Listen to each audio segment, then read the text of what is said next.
Sophia, très content de te recevoir Bonjour, aujourd'hui c'est et réciproque. d'avoir cette discussion. Bonjour à tous, je suis très contente d'être là et merci d'être là. Donc, Sophia, tu es une investisseur. Tu as été partenaire chez Elaya. Tu as investi dans de très belles boîtes deep tech. Tu as été entrepreneur aussi. Tu es enseignante à l'école normale supérieure. Et tu as plein d'autres activités aussi que tu vas nous expliquer et nous raconter. Est-ce que pour commencer, je peux te laisser te présenter? Avec grand plaisir. Donc, tu as un peu présenté rapidement. Effectivement, je suis Sophia, donc je suis née au Maroc, je suis née à Zilel. Et j'ai grandi à Casablanca. Et puis, je suis partie en France pour faire mes études. J'ai un background d'ingénieur. Et j'ai commencé directement en investissement. Donc, j'ai un peu trahi mon background d'ingénieur.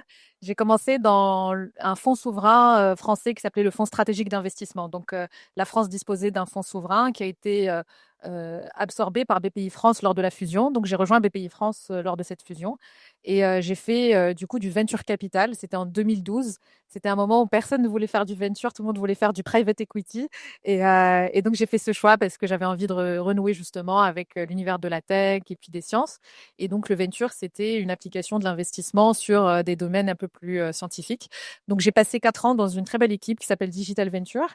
Et puis, à ce moment-là, je me suis dit que j'avais envie de faire autre chose. Et puis, j'avais envie de créer une société. Et je venais d'avoir ma nationalité française. Donc, je voulais aussi prendre un peu plus de risques. Et donc, j'ai créé une boîte qui s'appelait Little Panda et qui était ce que j'appelle une très bonne idée, un très mauvais business, parce qu'on faisait des vêtements d'occasion pour enfants.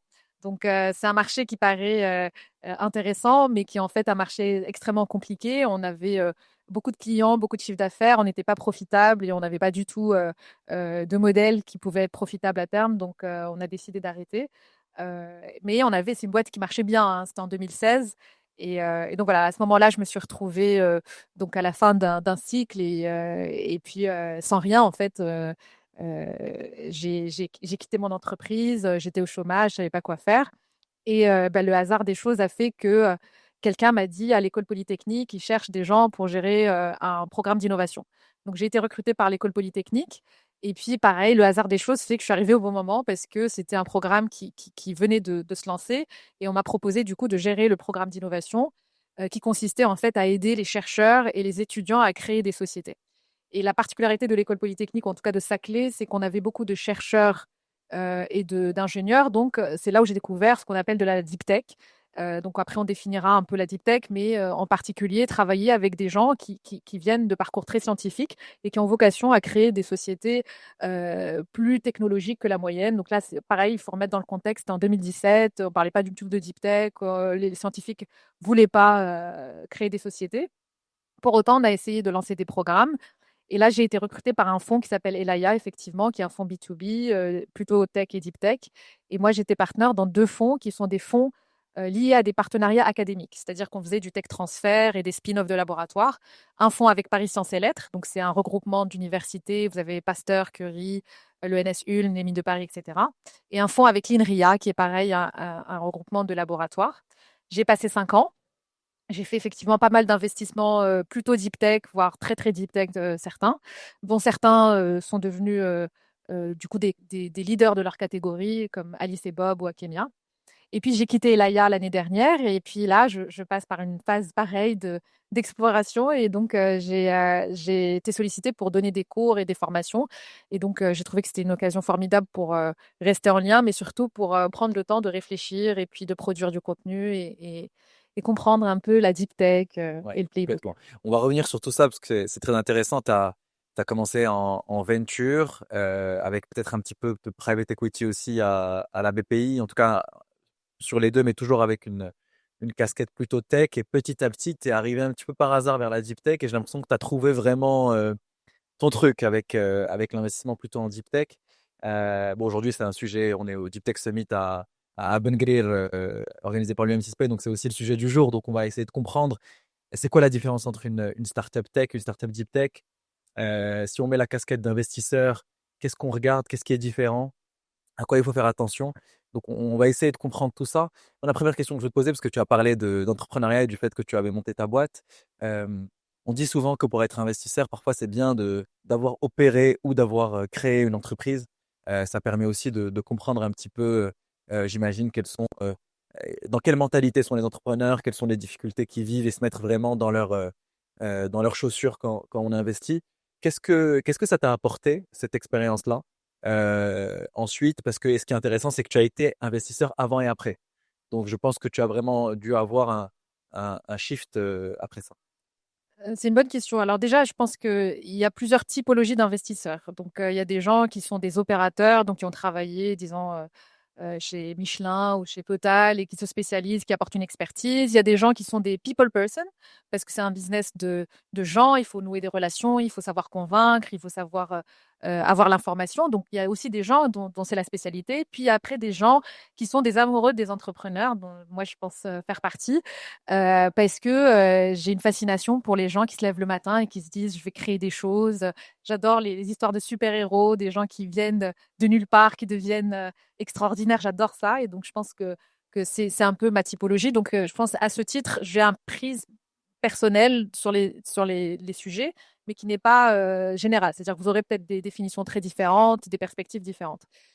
Et donc, moi, voilà, l'entrepreneuriat, je me suis dit, bon, bah, super, moi aussi, je vais créer ma boîte. Et puis, j'avais pas mal de fantasmes sur ce à quoi cette boîte allait ressembler et puis comment les choses allaient se passer. Et puis, j'ai été confrontée à la réalité de tous les entrepreneurs qui est vraiment un poids assez important des opérations, beaucoup de stress et puis les choses qui se passent pas comme prévu, le facteur chance aussi qui contribue beaucoup parce que on a ce biais du survivant en fait qui fait qu'on entend beaucoup d'histoires d'entrepreneurs qui réussissent et donc on va se dire oui c'est super, tout se passe très bien, etc. Mais il y a beaucoup de chances, des facteurs chance. La première chance c'est d'être au bon moment, au bon endroit, sur la bonne thématique. Et ça, c'est quelque chose qu'on maîtrise pas toujours. On peut être un peu en avance de phase, on peut ne pas être au bon endroit, on peut ne pas être très bien entouré, etc. Donc moi, j'ai pu voir ça, l'intérioriser. Ouais.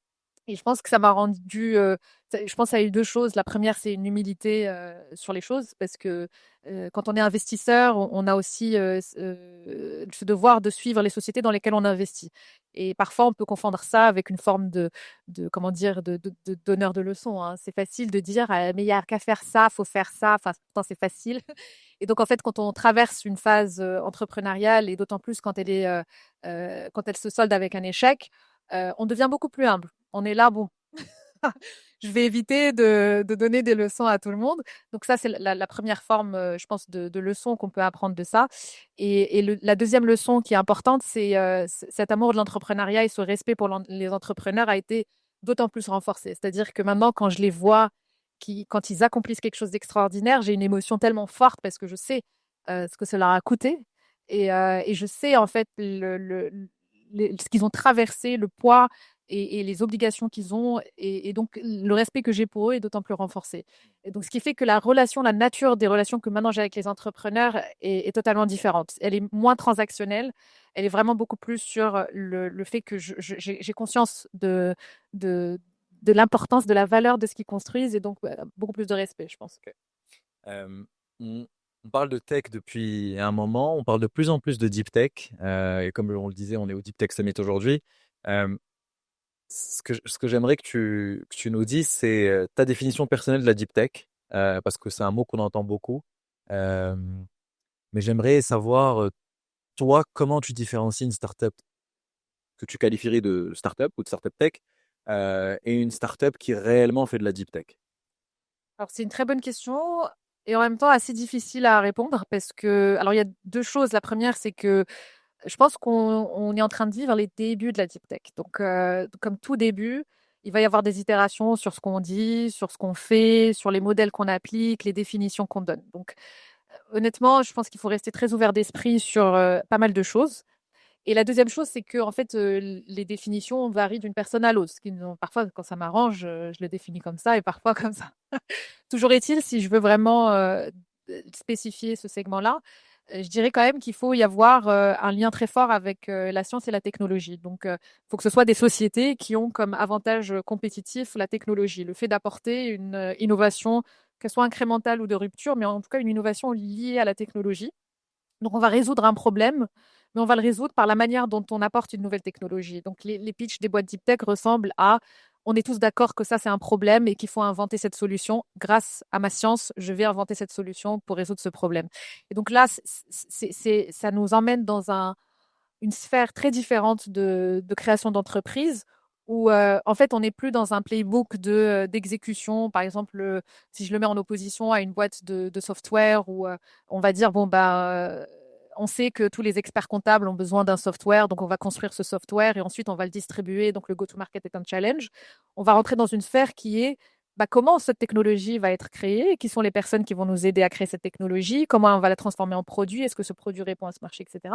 Et donc, c'est une typologie d'investissement qui va être un petit peu différent avec des spécificités différentes. Ce qui peut être intéressant, c'est que tu nous expliques comment ça se passe. Parce que moi, ce que je comprends, c'est qu'en général, on a souvent une partie qui est académique ou de recherche. Soit un chercheur qui fait de la recherche académique, qui travaille sur un sujet, qui se dit qu'il est sur une, entre guillemets, découverte, en tout cas une technologie qui pourrait être utilisée pour faire une startup. Euh, ou peut-être un chercheur plutôt qui est dans le monde du privé ou dans une entreprise. Mais en tout cas, j'aimerais bien comprendre quels sont un petit peu quelle est la situation classique qui mène à la création d'une startup deep tech et comment tu vois cette interaction entre la recherche académique, la recherche privée potentiellement euh, et des entrepreneurs ou des opérateurs qui vont avoir des rôles plus de dirigeants, de CEO ou des rôles de sales ou de marketing, etc. Comment ça s'imbrique et comment ça crée la startup? Alors, il n'y a pas de situation classique, mais je pourrais dire, par exemple, que le lien avec la recherche et avec la science, il peut se faire de différentes manières, en fait. Je vais donner les manières un peu moins pures et après celle qui est la plus pure, qui est le spin-off. Ça peut être, par exemple, un transfert de talent ou de savoir-faire. Ça peut être des gens qui ont un savoir-faire, des PhD ou des gens qui ont des backgrounds très tech, qui montent une société, mais ils ont été formés dans des laboratoires, que ce soit privé ou public. Par exemple, en ce moment, on parle beaucoup d'IA. Donc, l'IA, c'est souvent des chercheurs qui ont été chez Meta ou chez DeepMind dans de la recherche privée, qui sont sortis, qui ont un savoir-faire, qui savent développer des modèles et puis qui se mettent à créer des boîtes. Après, on a une deuxième forme. Si on veut garder le lien avec ce laboratoire, on peut, par exemple, aller chercher une technologie dans un laboratoire sans pour autant venir de ce laboratoire. Donc, ça peut se faire via plusieurs formes. Ça peut être des contrats de collaboration avec un laboratoire. Ça peut être via une thèse CIFRE, donc une thèse partagée. Donc, CIFRE, c'est plutôt pour la France. Mais en tout cas, l'idée, c'est d'avoir des sujets de recherche partagés. Ça peut se faire via l'exploitation d'un brevet existant sans pour autant avoir un lien permanent avec le labo. On peut négocier le fait d'utiliser un brevet et en contrepartie d'une licence d'un brevet. Donc ça, c'est plusieurs formes. Et puis, il y a une forme qui est beaucoup plus linéaire, c'est ce qu'on appelle un spin-off. C'est-à-dire que dans un laboratoire donné, il y a une équipe de recherche qui travaille sur une technologie donnée et qui arrivent à un moment de vie qui disent bon bah la science est suffisamment dérisquée, on a envie de la sortir du laboratoire pour en créer une société, pour la transférer dans le monde économique. Et donc là, on va faire du tech transfert un peu plutôt des actifs de ce laboratoire, que ce soit humain ou brevet ou il faudra voir un peu la typologie de ce qu'on veut transférer. Et on va créer ad hoc une société qui va exploiter une partie du travail de ce laboratoire et rester en lien via plusieurs formes de transfert d'IP. Donc voilà un peu globalement les différentes formes.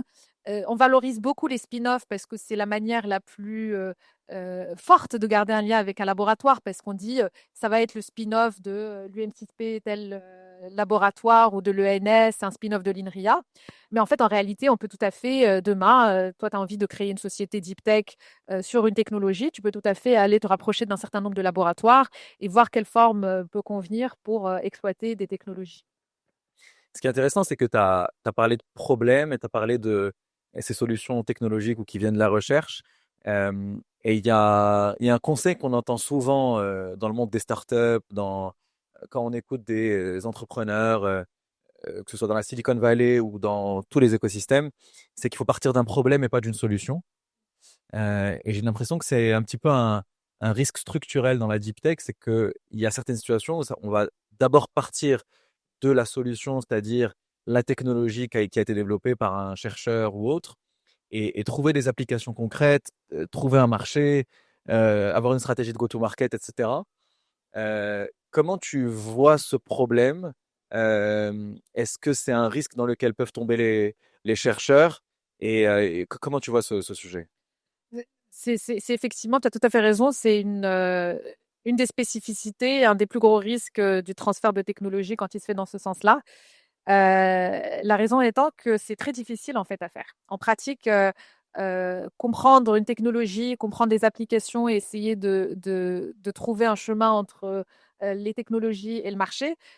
Pour l'instant, on n'a pas vraiment un playbook très défini. C'est-à-dire que si on vous posez la question à 5 personnes différentes sur comment ça s'est fait, comment ça a été fait, vous allez avoir 5 réponses différentes. D'ailleurs, très probablement, souvent, c'est le fruit d'un hasard, ce qui est pas normal parce qu'on aimerait aujourd'hui pouvoir ne plus dépendre du hasard pour créer des sociétés deep tech. Mais la réalité, c'est que parfois, souvent, c'est le fruit du hasard. C'est un chercheur qui, un jour, va à une conférence et voit sur scène quelqu'un qui parle de sa technologie et il dit, mais attends, mais moi, je peux faire ça et créer sa boîte. Donc, les applications, souvent, ne sont pas évidentes à trouver. Cela étant, je pense que le point essentiel, c'est de prendre le temps de comprendre ces applications et surtout essayer de comprendre que une technologie qui ne trouve pas son marché, au final, ce n'est pas ce qu'on appelle une société. Une société, en fait, le point de départ, pardon de répondre à la question un peu à l'envers, mais un des points de départ qu'on essaie d'expliquer dans ce chemin de transfert technologique, c'est que une société qui fonctionne, ou en tout cas qui réussit, c'est avant tout une société qui trouve son marché. Trouver son marché, ça veut dire quoi? Ça veut dire générer des revenus, donc des gens qui vont vous payer pour votre solution, et à terme être profitable. Et donc là, une fois qu'on a défini ça, on se dit, bon, bah, maintenant que cette technologie semble prometteuse, il faut quand même qu'on la mette dans ce contexte-là. Est-ce qu'il existe des applications pour lesquelles un nombre important de personnes sont capables de payer plus ou moins cher, mais en tout cas un montant qui nous permette d'avoir un marché important sur un business model qui, à terme, va être rentable et donc créer une société. Parce qu'à la fin, ça paraît banal ce que je dis, mais souvent on oublie en fait quand on est dans l'amour de la technologie, du produit, on peut tomber complètement amoureux d'une technologie et dire mon produit est extrêmement bon, il est très efficace. Regardez, bah, tu vois, on va développer des membranes pour filtrer de l'eau, des choses comme ça qui sont très technologiques. C'est très impressionnant, on va le montrer, on va faire des démos, etc. Mais il faut remettre toujours ça dans ce contexte de c'est très impressionnant en tant que technologie, mais ce qui est impressionnant en tant que société, c'est une société qui génère beaucoup de revenus et qui est rentable et qui progresse dans ce sens-là. Exactement. Et ça, c'est une question intéressante parce que ça soulève une question qui est une question de culture au sein de la recherche, peut-être en particulier dans la recherche académique, qui généralement est quand même loin du business, loin des objectifs commerciaux, business, etc. Et qui sont là plutôt pour faire de la recherche, pour la beauté de la science, même si c'est un peu un cliché, mais je veux dire pour la recherche en soi. Et comment ils réussissent à faire ce switch et ensuite devenir focus plutôt sur trouver un marché, trouver des clients, gagner de l'argent, etc. Est-ce que ça se fait comme ça ou est-ce que ça se fait plutôt par des associations, d'équipes où il va y avoir plutôt une casquette science, technique et une casquette business? Comment ça se passe? Alors, la première question dans ta question, c'est est-ce que on parle d'un chercheur qui devient entrepreneur ou est-ce que c'est un chercheur qui s'entoure de d'autres entrepreneurs? D'entrepreneur. Donc, effectivement, il y a un modèle qui fonctionne. C'est un chercheur qui a vocation à rester dans son laboratoire ou rester en charge de la recherche, mais qui s'entoure de personnes qui, elles, vont apporter l'exécution, la vision, parfois même l'ambition, et qui vont aider à structurer ça dans une équipe complémentaire. Maintenant, il y a l'autre partie de la question, c'est un chercheur qui deviendrait entrepreneur. Donc, la question, ce serait comment opérer un changement de mentalité auprès d'un chercheur qui est habitué à des cycles de recherche qui ont été structurés pour la recherche. Donc, ça va être des cycles plutôt longs, plutôt dépendants de financement souvent public, plutôt dans le détail, plutôt dans la précision, plutôt dans la recherche d'une réponse, parce qu'on cherche une réponse à une question une mentalité d'entrepreneur qui est parfois, alors souvent il y a des points communs, mais parfois quand même un peu compliqué parce que les cycles sont beaucoup plus courts. Hein. On n'a pas 5 ans pour faire une bonne société. On a souvent 2 ans ou 3 ans avant que les gens s'épuisent à vous soutenir financièrement ou à travailler pour vous. On a aussi un besoin d'itérer beaucoup plus important. On n'est pas là pour chercher une réponse. On teste, on regarde le retour des clients, on change des choses. Voilà, c'est des mentalités très différentes. Donc, il faut opérer ce changement. C'est très difficile, encore une fois. Je pense qu'il n'y a pas une bonne réponse. Cela dit, je pense qu'il y a plusieurs cas de figure. Il y a souvent des gens qui structurellement avaient ça en eux et qu'on leur donne l'opportunité de l'exprimer. C'est-à-dire, par exemple, l'ambition, c'est très important. Mais l'ambition, parfois, elle ne s'exprime pas parce qu'on ne l'encourage pas. Il y a des chercheurs, en fait, au fond d'eux, ils ont envie de créer plus que ce qu'ils sont en train de faire.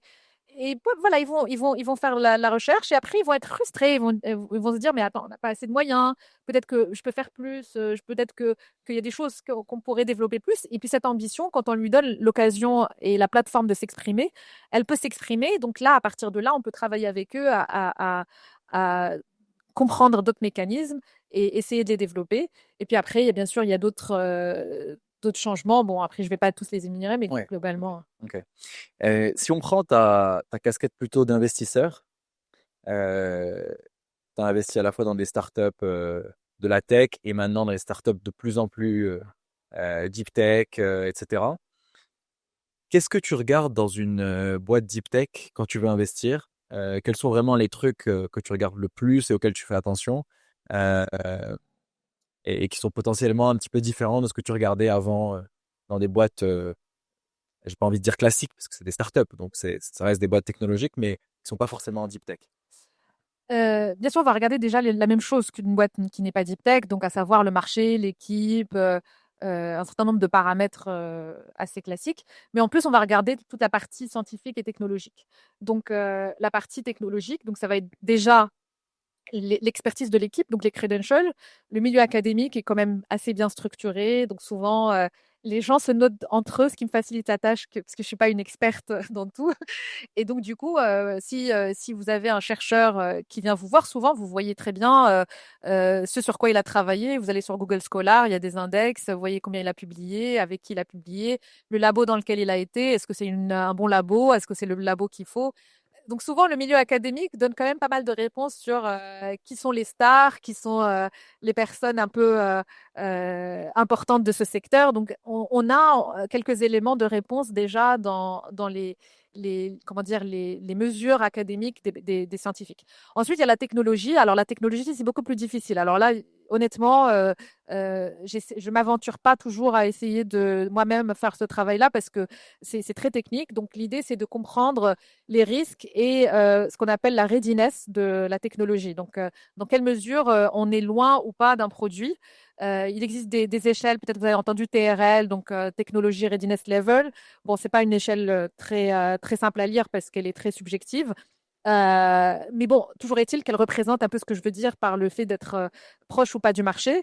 Et surtout, quels sont les risques? Est-ce que la science est dérisquée? Est-ce qu'on est sur des sujets d'ingénierie? Est-ce que on est encore sur des sujets de recherche scientifique?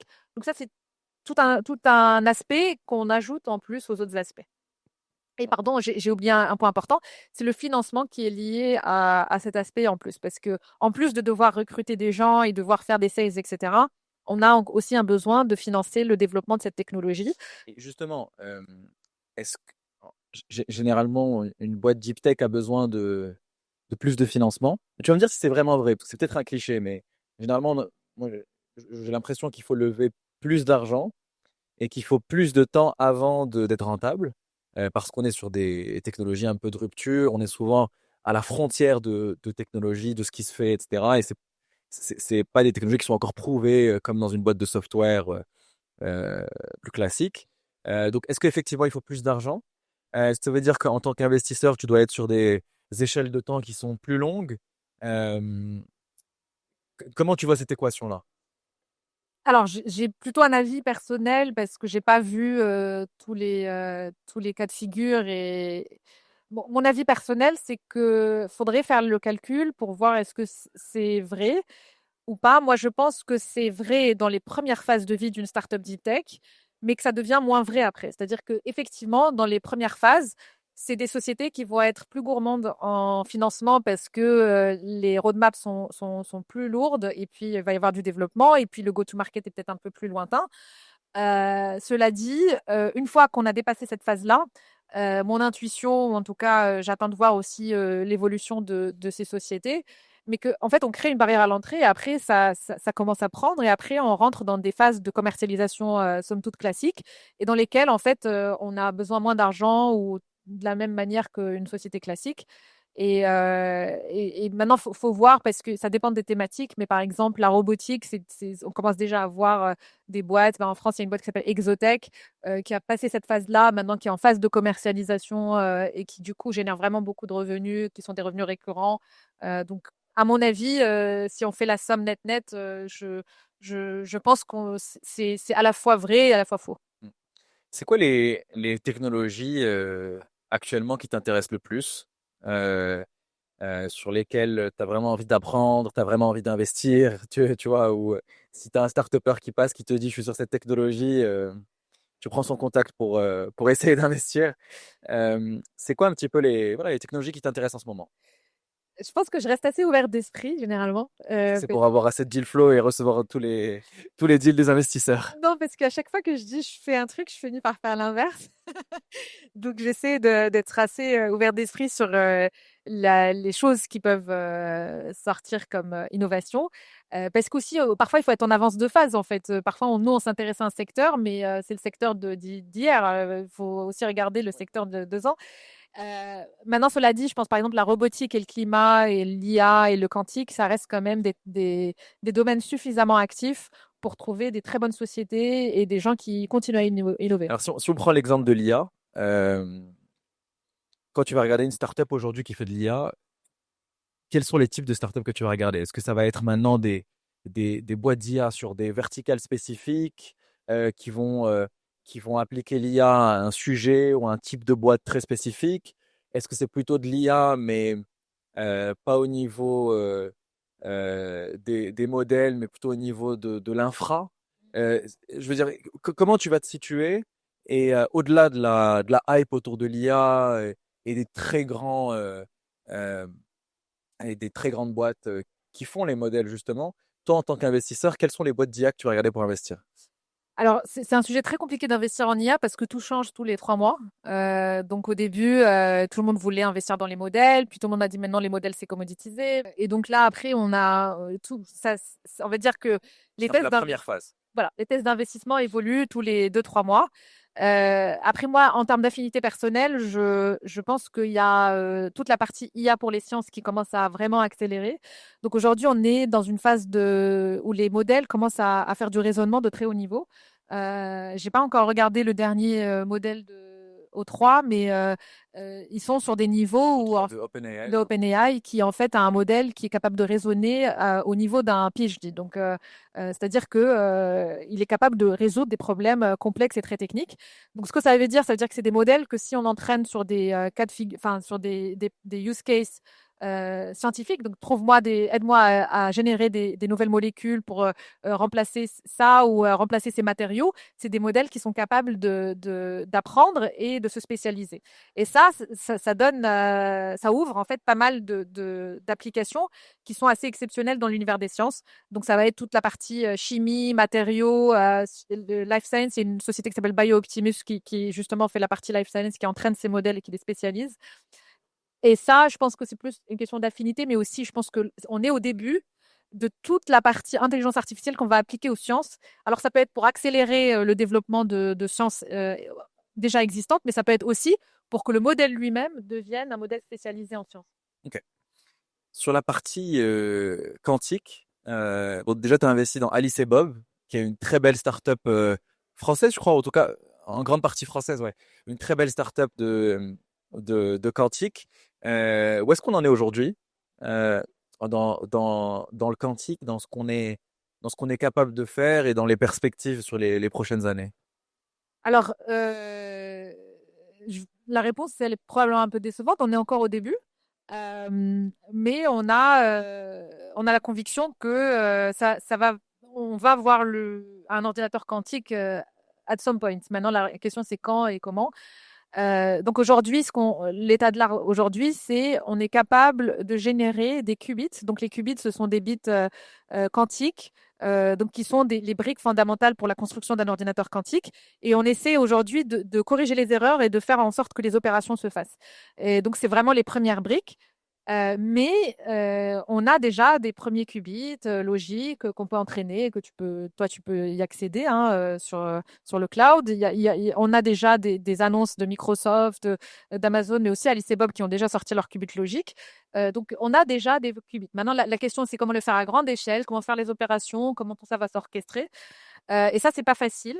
Maintenant, dans ce chemin où on avance, on crée beaucoup de savoir-faire, on crée beaucoup de technologies annexes, on crée aussi beaucoup de gens. En France, on a près de 2000 ou 3000 personnes spécialisées en quantique qui créent vraiment un écosystème très vivant et qui, du coup, avancent sur des technologies liées à plusieurs. Alors, l'ordinateur quantique, il y a plusieurs manières de le faire. Donc, il y a les ions piégés, les photoniques, enfin, les supraconducteurs. Il y a plusieurs manières de faire un ordinateur quantique.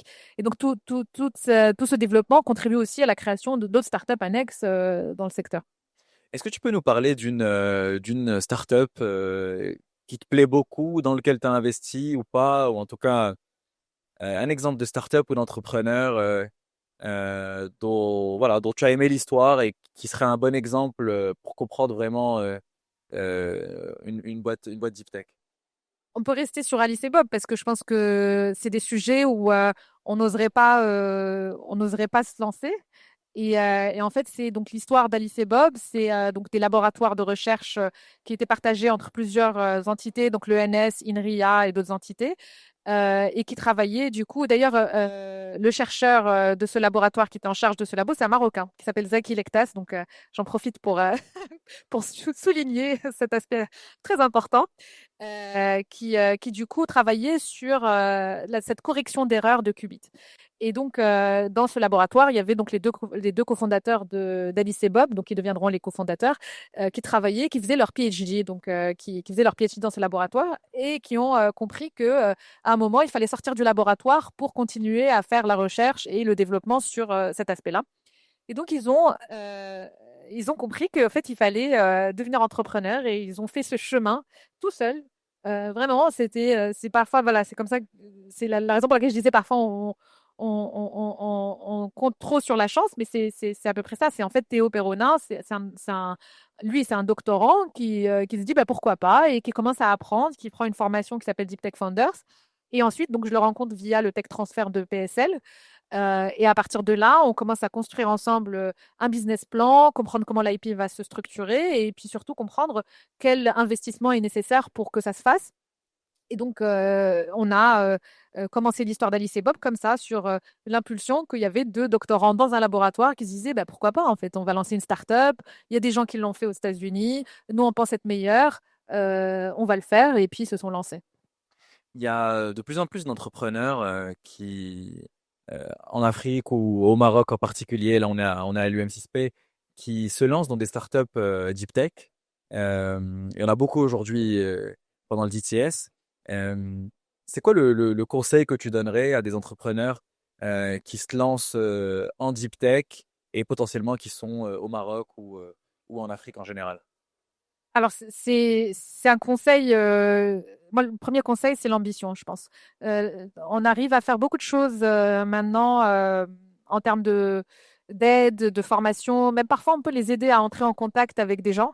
Ce qui est très difficile, c'est de dire à quelqu'un non, mais il faut être hyper ambitieux en fait, parce que en fait, quand on vient nous voir avec un projet qui est un petit peu balbutiant, mais qu'en plus on est hésitant, on ne sait pas trop, et puis on se dit peut-être que ça va faire une boîte, mais peut-être c'est un petit marché, peut-être je vais commencer par là, je vais demander 100 000 euros. En fait, c'est difficile après pour nous de dire bah, ça fera pas une start-up, ça fera pas une licorne. Donc la première chose, c'est en fait, il faut être ambitieux parce que sur un malentendu, déjà, ça peut marcher. Donc c'est déjà une bonne raison d'essayer. Et puis surtout parce que en fait, c'est quelque chose qui est important parce que j'ai eu la chance de fréquenter d'autres entrepreneurs des États-Unis, d'autres startups. Et au fond, c'est pas le talent, c'est pas le talent qui manque au Maroc. Même en France, souvent, c'est même des chercheurs de meilleure qualité parce qu'ils ont passé plus de temps dans les labos.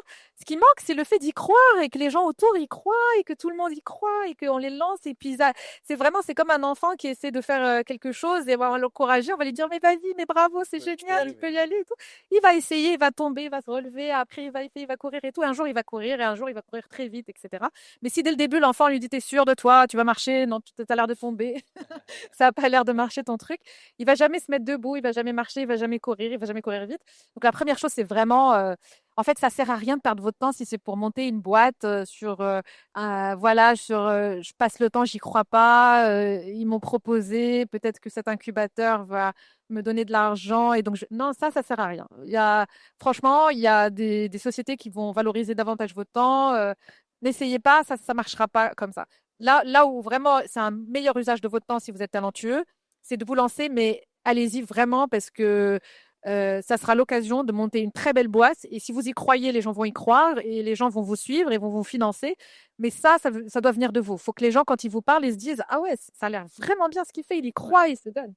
Et souvent, je pense, le fait dans un écosystème, plus il y a de belles boîtes qui se créent, plus il y a des exemples de belles boîtes qui se créent, qui se développent, parfois font des exits, plus on y croit en se disant, ben, j'étais à côté de ce gars-là, il a monté une super boîte, il l'a revendue, etc. Donc pourquoi pas moi aussi, je suis dans le même contexte. Donc je pense que c'est des choses aussi par écosystème. Et je pense que ça fait le lien avec un autre sujet, c'est que justement, quand tu veux bénéficier d'un écosystème, rencontrer tes pairs, pas IRS, dans ton domaine, etc. Les communautés, c'est important. Tu es en train de lancer une communauté qui s'appelle Qarawin avec Amin Raji, d'ailleurs qui est venu sur le podcast sur Next Wave. Tu lances la communauté avec Amin Raji. Est-ce que tu peux nous en parler? Bah, avec grand plaisir, parce que c'est un projet qui nous tient à cœur avec Amine et qui rejoint un certain nombre de choses dont on vient de parler. En fait, c'est né de plusieurs discussions qu'on avait avec Amine et qui partaient d'un constat qui était qu'à chaque fois qu'on allait dans des événements, dans des laboratoires, partout dans le monde, on tombait sur des Marocains dont on n'avait jamais entendu parler, que le Maroc, peut-être, on n'a jamais entendu parler, mais qui sont des superstars dans leur domaine. Et à chaque fois, on se disait, ah, mais c'est quand même dommage qu'on n'en ait pas entendu parler. Et après, on a dit ça une fois, deux fois, trois fois. Et au bout de la quatrième fois, Amine, il me dit, mais tu peux pas lancer un réseau où justement on essaie de les connecter, on essaie de faire en sorte de faire vivre cette communauté. Donc de là est né Qarawin. Et Amine a eu cette idée brillante de dire, mais en fait, Sophia, quand tu y penses, la raison pour laquelle on en trouve pas mal de Marocains dans la deep tech et dans l'entrepreneuriat deep tech, c'est que quand tu y réfléchis, en fait, les sciences font partie d'un héritage beaucoup plus profond chez les Marocains et qui est en fait aujourd'hui pas assez mis en valeur. Et on aimerait répéter ça et redire aux gens qu'en fait, dans l'ADN marocain, il y a un ADN scientifique très fort. Et le nom est inspiré de Qarawin, qui est la première université qui a été créée du coup au Maroc, par une femme d'ailleurs. Et donc, de dire, renouons avec cet héritage qu'on a. Et la conviction qu'en fait, c'est ancré dans notre ADN de vouloir faire des sciences et que ça va traduire par de l'entrepreneuriat deep tech. Donc, c'est une communauté globale d'entrepreneurs, chercheurs et des opérateurs qui s'intéressent à la deep tech et à l'entrepreneuriat qu'on a envie de réunir et de rendre visible. Ok, donc si vous êtes entrepreneur ou chercheur, les deux, Exactement. que vous êtes déjà entrepreneur ou chercheur sur des sujets, enfin chercheur en général, et que vous êtes intéressé par potentiellement être entrepreneur un jour ou rejoindre peut-être une aventure entrepreneuriale. Donc c'est Qarawin, Qarawin. Exactement, C'est ça. .com. Ok, ça marche, super cool. Bon, bah Sophia, merci beaucoup. Merci à toi. C'était super d'échanger avec toi. Merci beaucoup pour tes réponses. On a beaucoup appris aujourd'hui. Je suis très contente. Merci beaucoup. Merci à tous. Et puis, encore une fois, si j'ai juste un mot sur le fait d'être ambitieux, d'y croire et de tenter, franchement, c'est vraiment mon message le plus important, je dirais. Ça marche. Super. Merci Sophia. Merci à tous. Merci beaucoup d'avoir écouté cet épisode jusqu'au bout. Si vous avez aimé cet épisode, partagez-le autour de vous, abonnez-vous à la chaîne. Et comme vous le savez, on est sur YouTube, mais aussi sur Spotify et Apple Podcasts. Donc partagez Next Wave autour de vous pour nous aider à faire connaître ces podcasts.